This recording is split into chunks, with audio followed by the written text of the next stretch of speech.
Hi everybody, I'm Dr. Elizabeth Edgerly. I'm the Executive Director for the Alzheimer's Association of Northern California and Northern Nevada. Thank you for joining us today. We're here in our office in San Jose. It's the headquarters for our chapter. And what I've prepared to talk about today is what's new in Alzheimer's. And I thought we'd start with a little bit about research. A key aspect of our work is supporting research to create a world without Alzheimer's. And some of you may have heard in the news a couple of weeks ago that there was a new blood test that was announced. This was in Nature magazine. And anytime we hear news of a new blood test, it's a big deal. The reason it's a big deal is think about what people have to go through now to get a diagnosis. It's often a lengthy process, involves many visits, lots of testing, and even then, we're not always sure that it's Alzheimer's. A blood test would take care of all of that. So what these scientists from Japan and Australia found is that they could measure tiny little fragments of one of the proteins called amyloid protein in the blood of people with Alzheimer's and mild cognitive impairment. So before we run out and buy stock in that particular company, let me just say a little bit about blood tests. So the trick is going to be going from doing a test in a sophisticated academic setting, a laboratory that has all this expensive equipment, to being able to do this kind of test in a lab that you and I go to get a blood test done. So we're not quite to the point where we have a commercial blood test for Alzheimer's, but this is still really exciting and could be game-changing in the field of Alzheimer's. Another thing that I wanted to talk about is we received a question from our good friend and Alzheimer's champion, Mary Fisher, and Mary was asking about exciting treatments. What does it look like around Alzheimer's treatments, things that might slow the progression or better yet reverse the progression of Alzheimer's disease?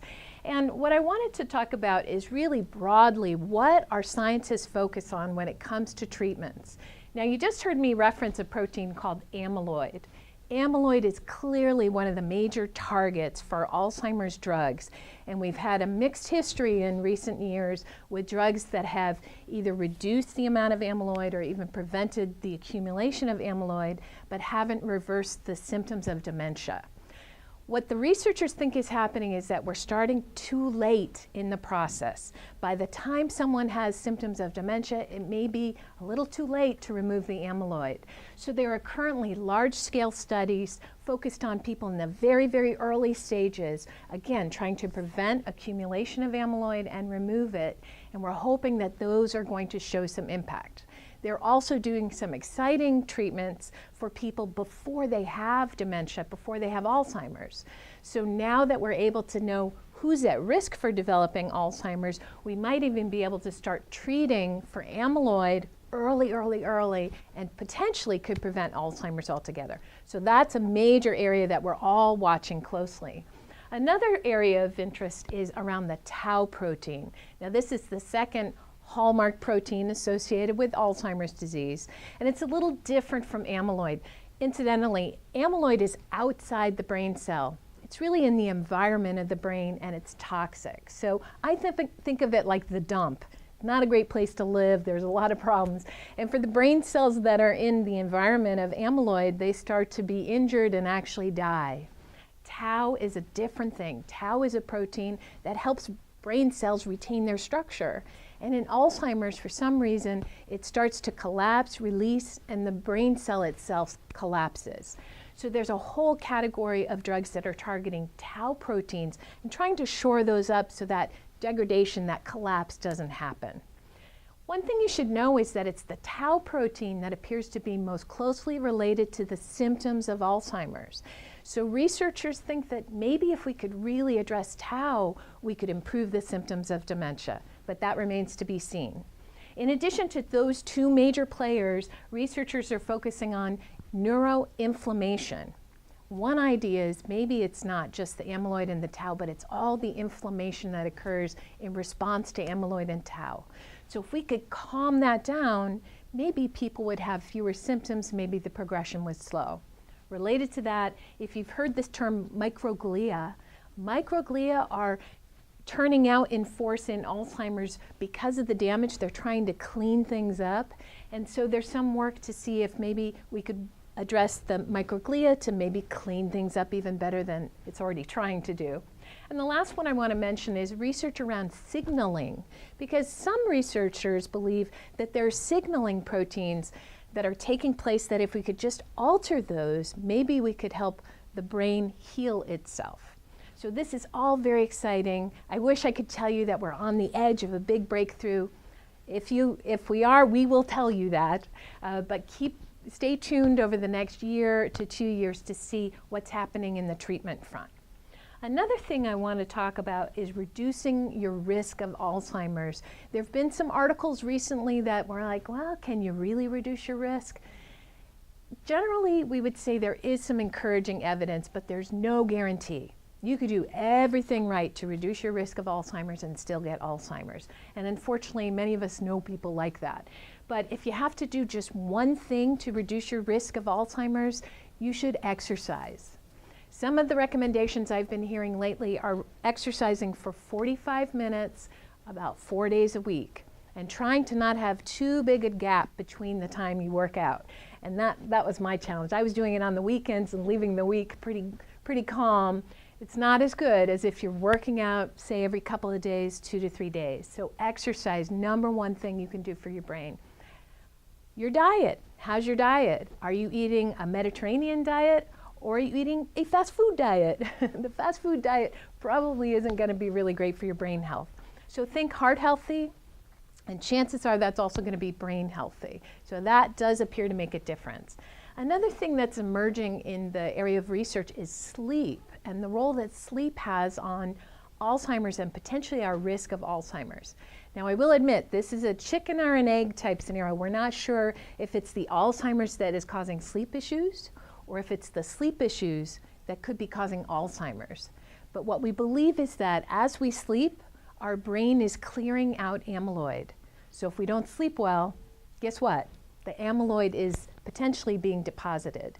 So it's really important that you make sure you get a good night's sleep and that you address what we call sleep hygiene. You're going to bed, it's nice and quiet, nice and dark, and it's uninterrupted as best you can. And for those of you who think you may have a sleep disorder, please go see your doctor about it. It's really important for the potential issues you could have with brain health. The last one I want to mention is cognitive activities. So does doing a crossword puzzle every day help prevent Alzheimer's? Probably not. But research suggests that people who keep cognitively active do better than those who don't. So maybe try to learn a second language or do something. If you don't like Sudoku, you're not very good at it, maybe make yourself do it a little bit. Try and do some things that are challenging where you really feel like you're solving problems and getting some good brain stimulation. And who knows, maybe it'll help improve your brain health down the road. So last thing I want to say about research is I had the pleasure of presenting an Alzheimer's Association research grant to a young scientist at UC Berkeley last week.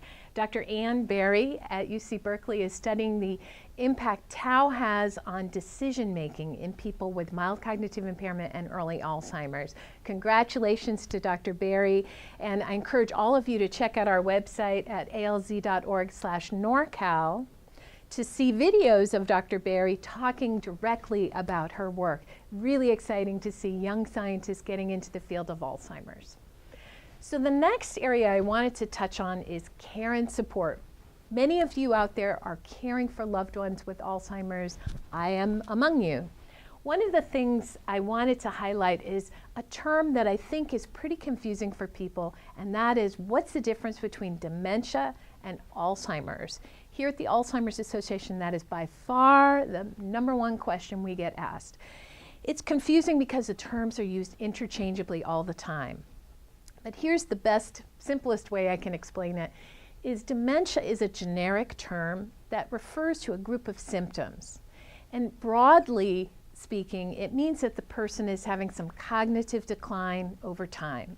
So their memory is suffering, their language abilities are declining, they may have trouble with judgment and reasoning and making decisions and really functioning as they used to. So if I hear that someone has dementia, what I know is that they're having some cognitive impairment and it will get worse over time. What it doesn't tell me is what's causing the cognitive impairment. And that's an important question. Alzheimer's is the #1 cause of dementia. But not everybody with dementia has Alzheimer's disease. So some people with dementia have Lewy body dementia or vascular dementia or alcohol-related dementia.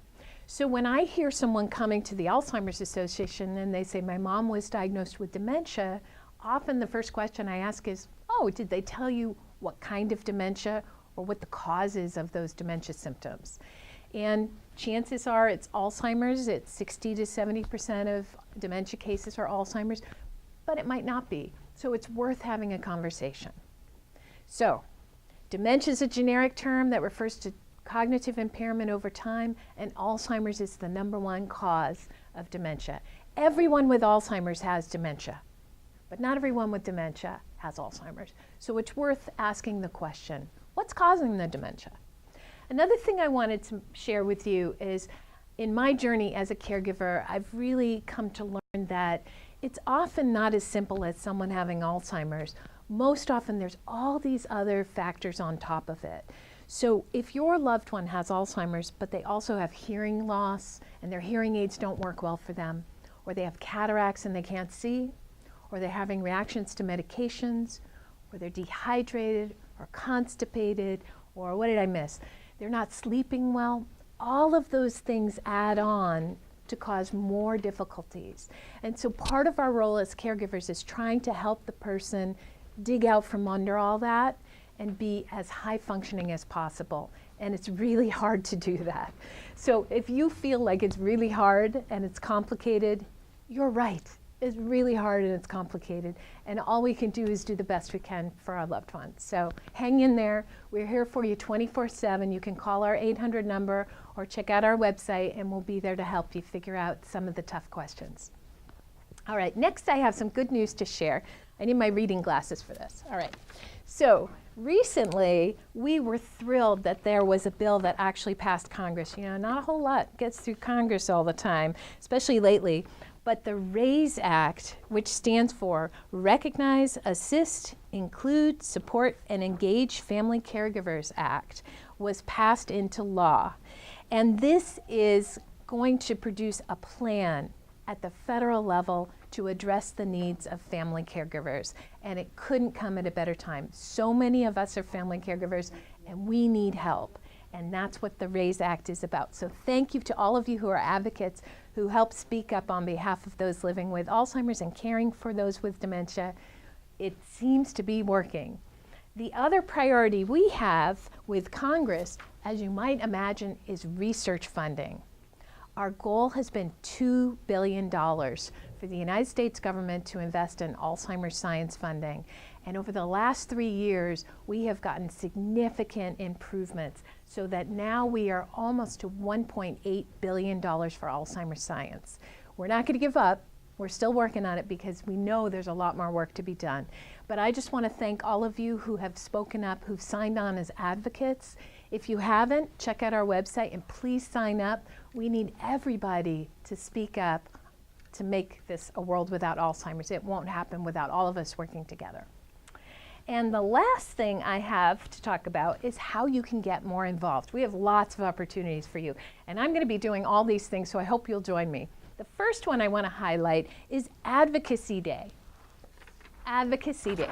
Here's our flyer. You can go to our website, alz.org/NorCal, and sign up to join us in Sacramento on February 28th. It's a wonderful experience. I highly recommend. What will happen is when you sign up and you show up at the Capitol, we will teach you about the issues that are affecting our caregivers in California, and we will learn how to go to our state assemblymen and women and ask for what we need on behalf of those who are living with and caring for those with dementia. And so join us if you can on the 28th. It's a great experience and really impactful.